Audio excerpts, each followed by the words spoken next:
Newsmaker, we bring you face to face with individuals whose thoughts and actions command viewers' attention and elicit comments. Penetrating, hold no bars interviews are the major features of Newsmaker. Learn from the profiles of personalities we bring on Newsmaker and benefit from the wisdom of their responses to issues of national and international dimension. Good afternoon, viewers, wherever you are watching us. You are welcome to another edition of your favorite program, Newsmaker.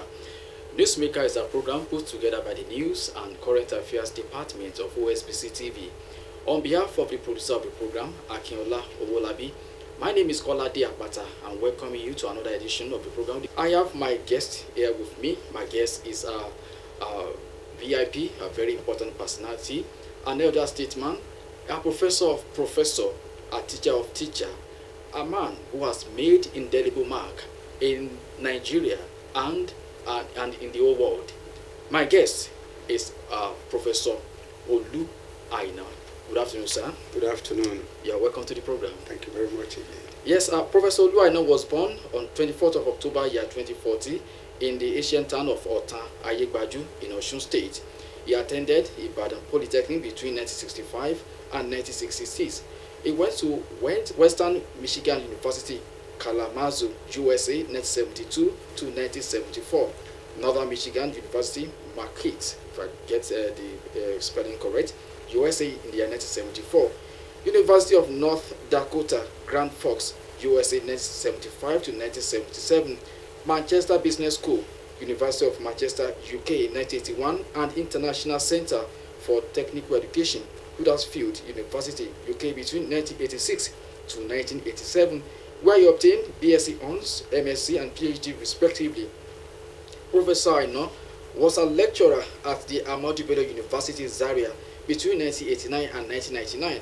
He was also a professor of vocational and technical education at Ahmadu Bello University, Zaria, from 1989 to 1992, and chief executive officer, National Business and Technical Examination Board, NAPTEP, between 1992 and 2002. He was a executive member of the ICPC in November 2011. Professor Olu Aina has supervised more than 45 theses ranging from master's to doctorate levels. He has also published many journal articles, presented 87 conference and seminar papers, and attended many international conferences around the globe. You are welcome once again to the program, sir. Thank you very much. Sir, let me start from this angle. There was a time I had an interview with you in the year 2011. I asked you a question concerning what people are saying about the fall in the standard of education in Nigeria. You told me that where is the standard? Who gave you the standard? That there's nothing like that. So when you take a look at our Nigerian education holistically, what will be your reactions towards it? Are we improving? Well, the interview you referred to, I was talking to you as somebody who is familiar with this subject, that before you say something has fallen, it must be somewhere. Where was it? Where was it falling from? But quite frankly, that question is not very relevant today, particularly given what education is like. It could be much, much better, particularly at the teachers' level. It used to be that we used to have periodic training for our teachers. We used to have robust education for formation of teachers, and we used to have facilities that can enhance learning. All those have gone down now. We know where they were, and we can categorically say that they are falling from where they used to be to where they are today, which has adversely affected the quality of education in this country. Now, I want you to take a look at the situation of things in the nation's abattoir right away now. For upward of 10 months, lecturers have been on strike. Parents are looking that they are looking onto a day when the school will be open. They will open the university back. thanks to the problem of COVID-19. Now, the Non-Academic Staff Union of University, NASU, and the Senior Staff Union are also warming up. Yesterday, they said no going back, that they are going on strike. Now, when you take a look at this, sum it up all together, who do we think we should blame? The lecturers, are they not requesting more than enough of what the government can offer them, or what is your reaction to what is said? I think the problem should be squarely addressed. Government made promises. They signed agreement with ASU. Government failed to implement these agreements. And the federal government is very notorious for doing this kind of thing. If you know you are not going to do it, why did you say you are going to do it? My feeling is that something is wrong with the negotiating team, particularly on the government side. I think ASU has outclassed government on several occasions. They are very skillful at negotiating, and they know what they want, and they ask for it. The government now will say, it's all right, we are going to do it. They say, bring the people, we sign. You sign, when the date comes for the implementation, you begin to start another negotiation. So if we are looking for who to blame, I think government should examine itself very critically. But I don't really think it's a game of blame. Something fundamental is wrong. Even the curriculum we are implementing, even the response to societal needs which education is supposed to be for, the country is not very responsive. There are numerous Nigerians who are doing very well once they step outside the shores of this country and making names. Why can't we make that to happen? Talking about response to societal needs, even common malaria, we have not been able to find solutions to it. And if you look down very carefully, it has to do with education. Now, we are looking for solutions to COVID-19. We are looking for what other countries are doing. And again, that has something to do with the quality of education we are receiving. So, I would say it is a societal problem. Nigeria needs to go back to the basics and look at our education very holistically, so that we can begin to find solution to it, so that our education can be tailored to responding to the needs of our society. Now, so when you take a look at level of unemployment in Nigeria, is increasing day by day. You are a professor of vocational and technical education, if I'm right, sir. So the essence of establishing such a level of education is to make the youth make them self-reliant, to develop their innate ability so that they can make visible impact within the society. It's like many governors in the country, they are not tapping into vocational and technical education enough. How do we ensure that they tap into it so that to reduce unemployment in the society? I think the feedback we are getting from society, such as the recent agitation by youths, which was tagged as NSAS, tells us something, that our youths they are looking for skills. Our education should give skills. Our education should be more practical, should be less theoretical. Theory is good. We want to know why certain things are done. But if we are not doing those things, how do we even begin to go into why they are done and go to the root of it? The education of this country should be geared towards practice, towards a combination of brain and hand. Granted, technical technical education is very capital intensive, consequently very expensive. But the absence of it is more expensive than the presence of it. So, if we want results, we have to invest. We have to invest in infrastructure, in research, and all of that, so that we are able to measure what the education is providing to society. Right now, we are not able to measure because it's a one-way traffic.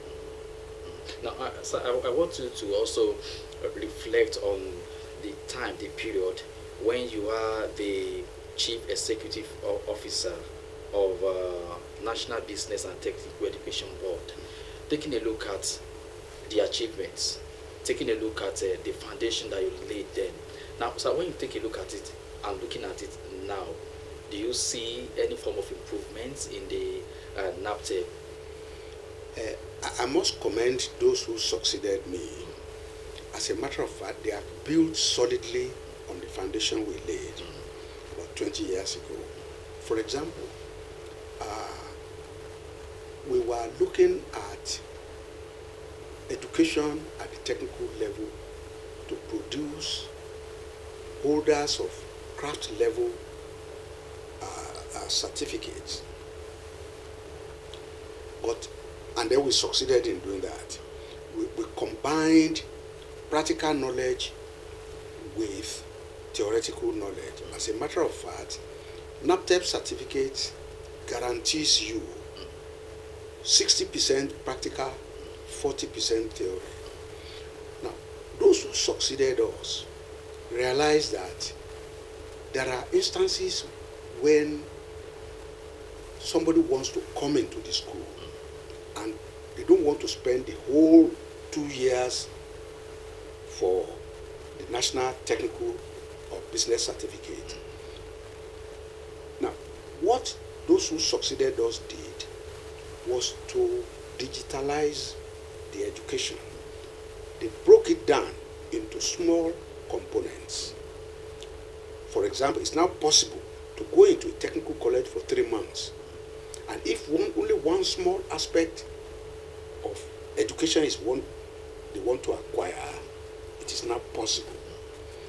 And that is the way it is in the civilized world, in the UK, from where we inherited through this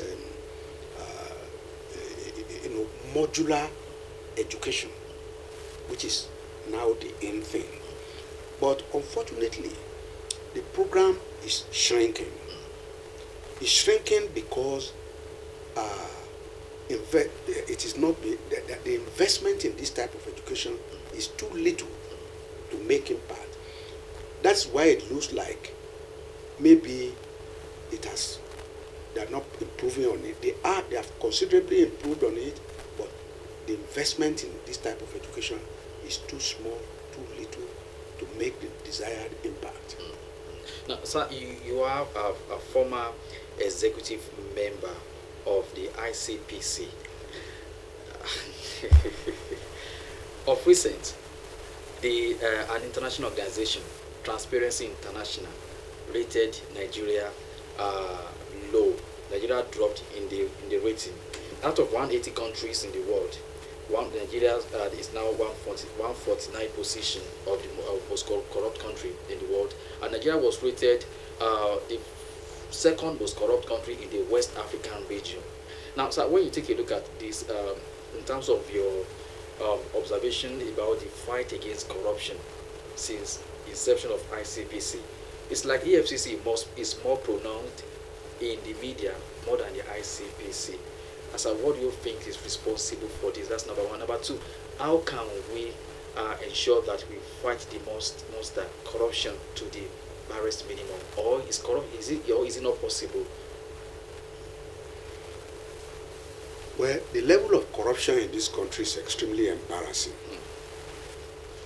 and it is a national disaster for this country.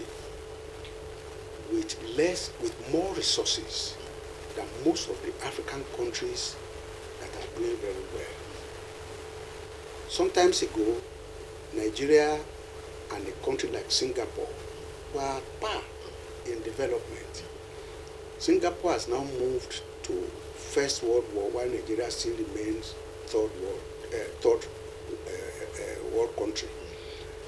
Now, it is possible and it must happen if we are to make the desired impact in the area of corruption.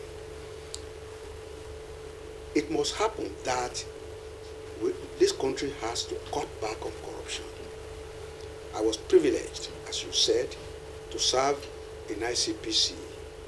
2011 to 2015. 2015, yes. 4 years. Yes. During which we did the best we can. Nigeria improved on the TI rating during our tenure. That's not to say that Nigeria has improved on the fight against corruption. In fact, my observation is that Nigeria has become very sophisticated in the area of corruption, and all of us need to re-examine ourselves. For me, the solution is for this country to take on the fight. All of us must be involved. We must fundamentally accept that corruption is killing this country. We must accept that it is unacceptable. We must all be involved. I commend the current federal government for what they are doing to reduce corruption. But I think the government needs to change gear. The government is the one fighting corruption. And the fight against corruption in this country is now government versus people. Instead of putting all of us in the army of those fighting corruption. Some people don't even understand what corruption is all about. There are many aspects of corruption. Even favoring your own person to achieve a particular position, to achieve promotion, it is a form of corruption. We need to, as a nation, take it upon ourselves that no, this country is not going to move forward unless we all fight corruption. So I think government should bring more people on board, bring the society itself on board in the fight against corruption. I think that is the only time we can begin to see a difference. If you get home tomorrow, let us say you are promoted as GM of OSBC, and within a short time, you begin to build a mansion. You come home with a brand new car. Your wife should ask you, where is this all coming from? Your children should say, Daddy, what has changed? But instead of all of that, if you don't bring the new car home soon enough, your wife will begin to say, don't you see your colleagues within 6 months when they got into that position? The GM is riding a new car, is building a mansion. But we need to ask ourselves, we need to question the source of wealth.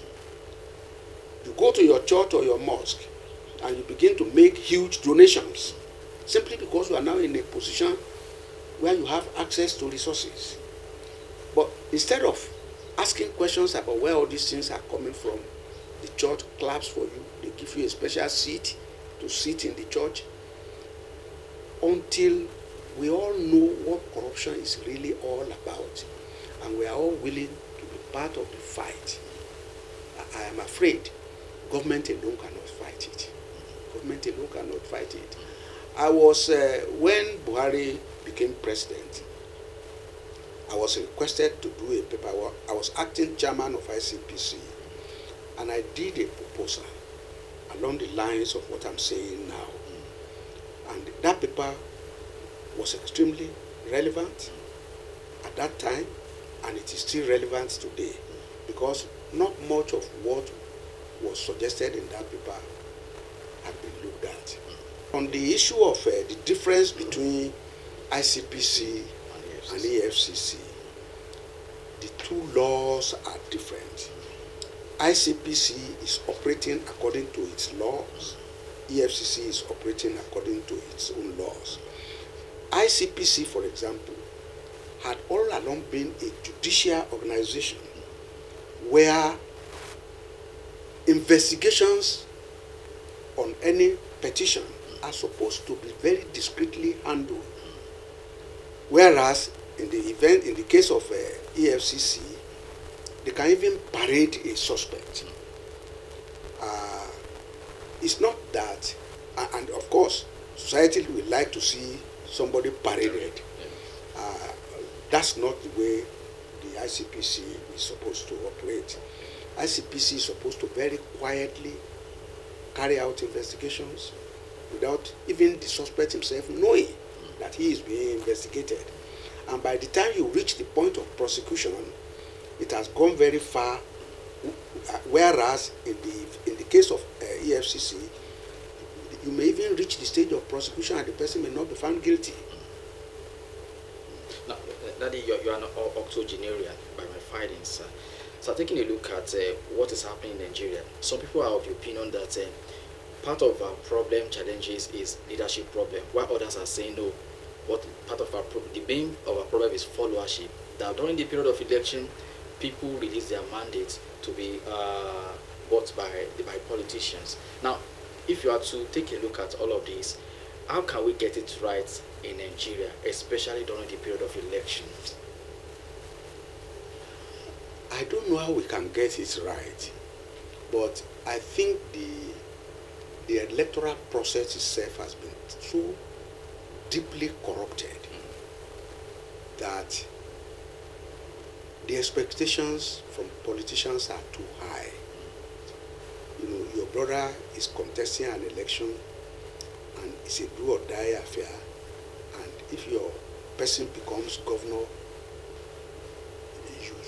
you all of a sudden you become wealthy, and which therefore means that your investment is towards what is normally not acceptable to what should not be in society.